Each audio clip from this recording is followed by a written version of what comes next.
ඉස්සරහට යන්න හදන එංගලන්තේ ට්‍රිප් එකේ ET එක ගන්න එක තමයි මේ අපි කට්ටියම එකතු වෙලා කරන්නේ. මේකේ රටට ඇතුල් වෙන්න ඉස්සෙල්ලා අපි කළ යුතුම වැඩක්.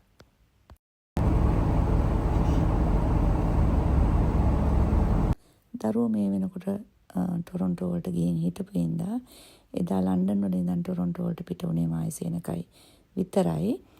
ඉතින් එහෙම ගිහිල්ලා ටර්මිනල් 1 වල ඉඳන් ටර්මිනල් 3 වලට අපි ඉන්ටර් ටර්මිනල් ෂටල් එක අරන් ගියේ බ්‍රිටිෂ් එයාර්වේස් ෆ්ලයිට් එකට බෝඩ් වෙන්න බලාගෙන.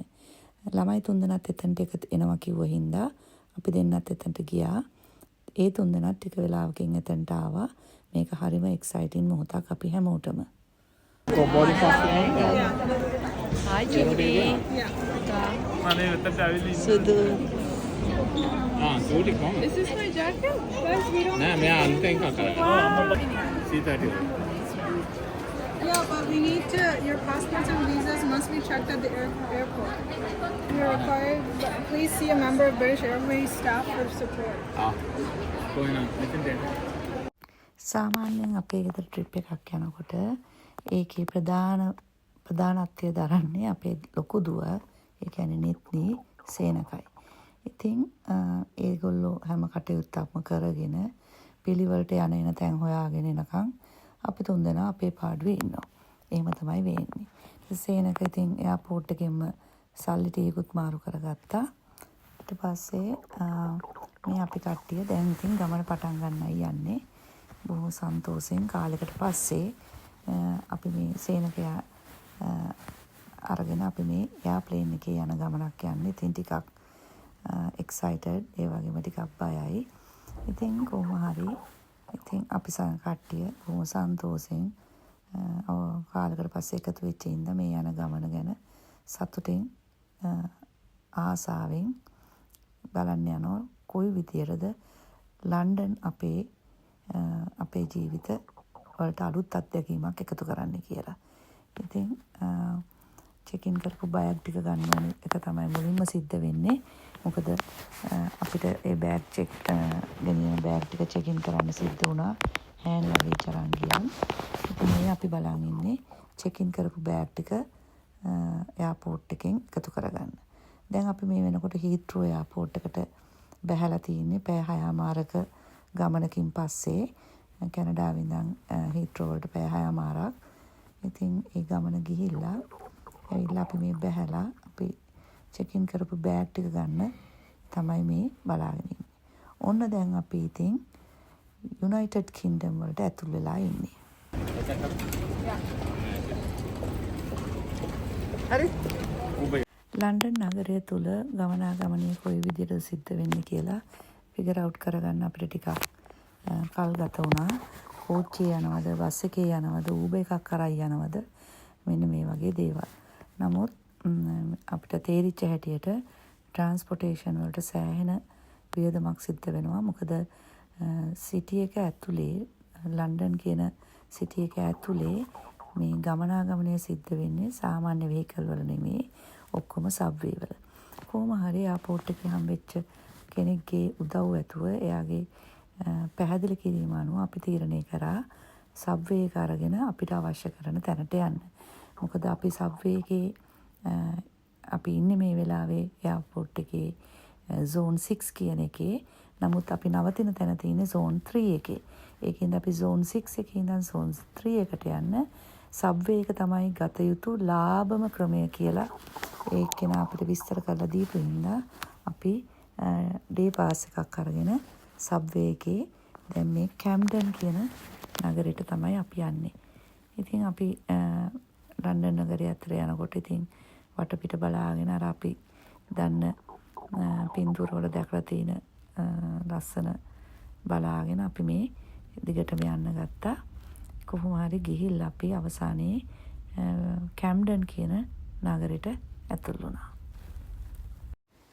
මේ කැම්ඩන් කියන නගරයට අපි ඇතුල් වුණා. මේක මම කලින් කිව්වා වගේ zone 3 වල තියෙන්නේ.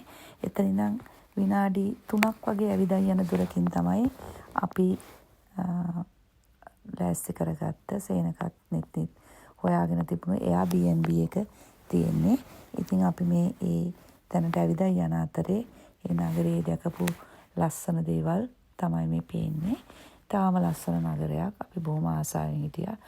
මේ වෙනකොට ක්‍රිස්මස් වැකේෂන් වලට ආපු ටුවරිස්ට්ලාගෙන් නගරය පිරීලා.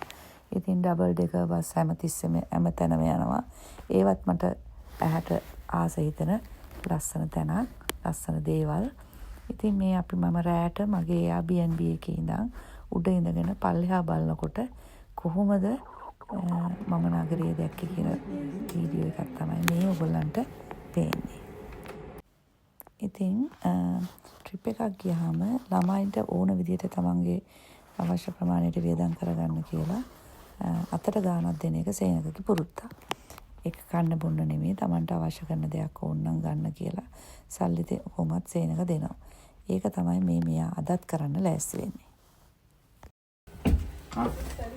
Iya, sama dia itu tengah Pom Sia. Oh, Sia. Sandra, that's way too much. Oh, too much. Itu tiada, mendak sedikit. Thanks, Tati. Bang Anit lamai wage nikah mani arake inna tat mahal gitu. Oh, no, thank you. Oh, thanks. This is such a big amount of money. It's a surprise. අනේ මගේ පාසෙල් මගේ සල්ලි. Hari-hari waat tiakan itu ada. Boruat epa කියන්නේ. Boruat epa කියන්නේ. Thank you. ඉතින් කට්ටිය එකතු වෙලා මේ හවස ලෑස්ති වුණේ කැම්ඩන් නගරයේ තියෙන කැම්ඩන් මාකට් එක බලන්න යන්න. මේක ඉතාම ප්‍රසිද්ධ මාකට් එකක්ලු. ඒකෙන්ද ඉතින් අපේ අද day 1 එකේ තීච්ච ලිස්ට් එකේ තීච්ච අවසාන වැඩේ තමයි මේ අපි කරන්න යන්නේ. ඉතින් මේ අපි යන්නේ කැම්ඩන් මාකට් කියලා එකක්. ඒ අතර තියෙනවා මේ ලංකා ටෙලිෆෝන් බොක්ස් එකක්. මේවා නම් දැන් ඇත්තෙත් නෑ වගේ. නමුත් මෙහෙ තියෙනවා මේ කැම්ඩන් මාකට් එක බලන්න කියලා තමයි මේ අපි දැන් රෑ හවස 6ට පිට වෙන්නේ. මෙහෙම තිබුණාට කාලේ හවස 6යි. ටෙම්පරේචර් එක 13යි. 13යි. අපි හොඳට හඳ ගන්න බලාගෙන ආවට ඉතින් 13 කැනඩාවේ ඉන්න අපිට එච්චර ලොකු ගාණක් නෙමෙයිනේ. ඒකින්ද ඉතින් අපි නෝමල් විදියට ඇඳගත්තා. මොකද ඒක එච්චර දෙයක් නෙමෙයි. ක්‍රිස්මස් වැකේෂන් එකත් හින්දා මේ නගරේ මිනිස්සු පුදුම විදියට පිටලා තින්නවා. ලාස්ට් මිනිට් ක්‍රිස්මස් shopping කරන්නයි, ලස්සන බලන්නයි. මට හිතෙන හැටියට මේ වැඩිපුරම ඉන්නේ foreigners-ලා. ඒගොල්ලෝ මේ නාගට් එකේ නොයෙක් මේ තියෙන අපි ආපු ස්ටේෂන් එක කැම්ඩන් නගරේට. ඊට පස්සේ ඉතින් මේගොල්ලෝ එක එක කඩවල් වල ඇවිදලා නොයෙක් සුවනියර්ස් තියෙනවා. ඒව ගන්න තමයි මේ ලෑස්තිය. ගලන් දෙයියලත් නෑ මේ ඉන්නේ ගන්න දෙවියෝ. ඒ shops පිරීලා තියෙනවා.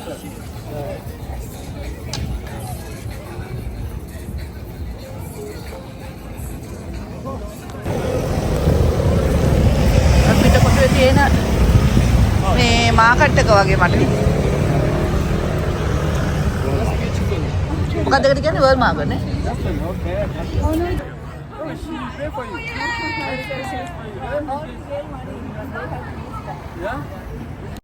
මම නී සර්ජරි එකකුත් කරලා සති 4-5ක් වගේ කාලයක් මේ තියෙන්නේ. නමුත් මාත් ඉතින් ඇරියේ නැහැ. කොහොම හරි අමාරුවෙන් හරි මේ ගමන ඉතින් ඇවිදගෙන යනවා. පැරමිටියකුත් තියාගෙන ඒකෙත් පොඩි උදව්වක් අරගෙන අවශ්‍ය වෙලාවට.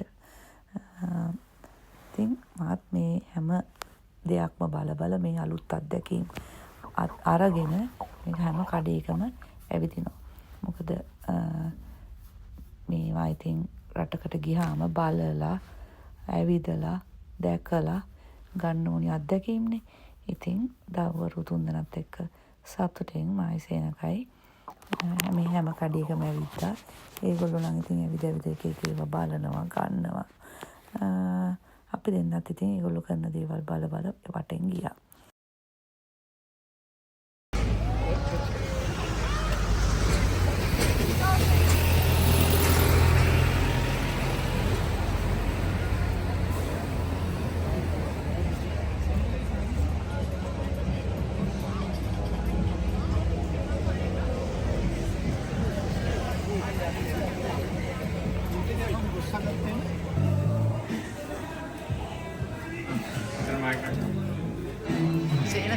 ඔන්න ලෑස්තිලා ෆොටෝ වලට. මේ අපි ඇවිදගෙන යන්නේ කැම්ඩන් මාකට් එකේ උඩම තට්ටුවේ තියෙන රෙස්ටොරන්ට් තියෙන තැනට. එතන විවිධ වර්ගයේ රෙස්ටොරන්ට්ස් තියෙනවා. අපිට කැමති විදිහේ ආහාර කැමති ආකාරයෙන් අරගෙන කන්න පුළුවන්. ඉතින් අපි පස් දෙනා විවිධ තැන් වලින් විවිධ විදියට තම තමන්ට කැමති විදියට ආහාර ගත්තා. මාත් ඉතින් නේපාලියන් රෙස්ටොරන්ට් එකකින් නාසිකුරාන් එකක් ගත්තා. එක එක්කෙනා එක එක තැන් වලින් ගත්තා. ඉතින් කොහොම හරි තාම රසට කෑම තිබුණා. ඉතින් මේකේ ගියාම මේගොල්ලෝ අපිට ටේස්ට් කරන්න මුලින් දෙනවා. අපි කැමති නම් ඒ කෑම ගන්න හැකියාවක් තියෙනවා. ඉතින් මේ වගේ වෙලාවක මෙන්න මේ විදියට කට්ටියත් එක්ක එකතු වෙලා කැමති විදියට නිකන් ෆ්‍රී එකේ ආහාර ගන්න ලැබෙන එක තමයි හොඳම දේ. මේවා තමයි ෆැමිලි ට්‍රිප් වල තියෙන වැදගත්ම දේ. කොහෙවත් ගිහිල්ලා රෙස්ටොරන්ට් එකකට වෙලා සීරුවෙන් ඉඳගෙන කන්නට වඩා මෙන්න මේවා තමයි අපි මතකයන් එකතු කරන අවස්ථා. ඉතින් ළමයි තුන්දෙනාත් සතුටුයි. අපි දෙන්නත් සතුටින්. ඉතින් එදා රාත්‍රී ආහාර වේල අරගත්තා. අරගෙන ඊටාම සන්තෝෂෙන් අපි මේ පළවෙනි දවස හොඳ විදියට එන්ජොයි කරා. Slice of pizza. Did you see the pizza slices? මොකද නෑ මෙතන නෙමෙයි අපි Mom had to come to Yorkshire burrito. ඔය දවස් පහේ කණේවා මේ වෙනකොට ප්ලෑන් කරලා දෙදී. I told you I want to try an English breakfast, a Sunday roast, and a Yorkshire burrito. ඉතින් කෑම කෑවට පස්සේ ඊළඟට තියෙනවා ෆොටෝ ගන්න තරගයක්. ඉතින් ෆොටෝ ගන්නවා. සේනක මට කිව්වා මුකුත් නොකිය ඔහි ඉන්න කියලා කැමති දෙයක් කරගන්න. ඉතින් කොහොම හරි අන්තිමට ෆොටෝ අරගෙන ඊළඟ තීච්ච ෆොටෝ බූත් එකක් අස්සලත් රිංගලා ෆොටෝ ගන්න හැදුවා. නමුත් අපි පස් දෙනාට මේකට රිංග ගන්න බැරි වෙච්ච හින්දා හරියට ෆොටෝ එක ආවෙත් නැද්ද කොහෙද? Why didn't it wait for us? They don't wait. That's why I told you guys we have to get everybody. පවුන් 4ක් දීලා ගිය ෆොටෝ බූත් එකේ අපි පස් දෙනාටම හරියටම ෆිට වෙන්න බැරි වෙච්ච හින්දා මේ ෆොටෝ එකේ චූටි නෑ. ඒකට චූටිට ටිකක් හිතට අමාරුයි. කොහොම හරි ඉතින් දාම සන්තෝෂයෙන් මේක ගත කරලා අපි කට්ටිය දැන් ආපස්සට අපි ඉන්න තැනට එන්න ලෑස්ති වෙනවා. මින්සරේ ඇවිදන් ආවා. ඒ එනකොට ඉතින් නගරේ ටිකක් කලබලකාරී තත්ත්වයෙන් අඩු වෙලා මොකද හොඳටම රෑ වෙලා හින්දා. නමුත් එන්න ලෑස්ති වෙනකොට පුතා යෝජනා කරා හෙට උදේට කන්න අපි මොනවා හරි කඩේකින් අරන් යමු කියලා. ඉතින් ඒකින්ද ළඟදී අපේ ගෙට ඉස්සරහා පැත්තෙන් තිබිච්ච මාකන් ස්පෙන්ස් එකට ගිහිල්ලා අපි පහුවෙන්දා උදේට කෑමට ගන්න පුළුවන් දෙයක් ගන්න ඒ කඩේට ගියා. ඉතින් කට්ටිය එකතු වෙලා පහුවෙන්දා උදේට සුදුසුයි කියන දෙයක් අරගෙන අපි ගෙදර යන්න පිටත් වුණා. ඊළඟ දවසට සූදානම් වෙන්න ඕන නිසා. මේ වෙනකොට අපි හැමෝටම හරිම මහන්සියි.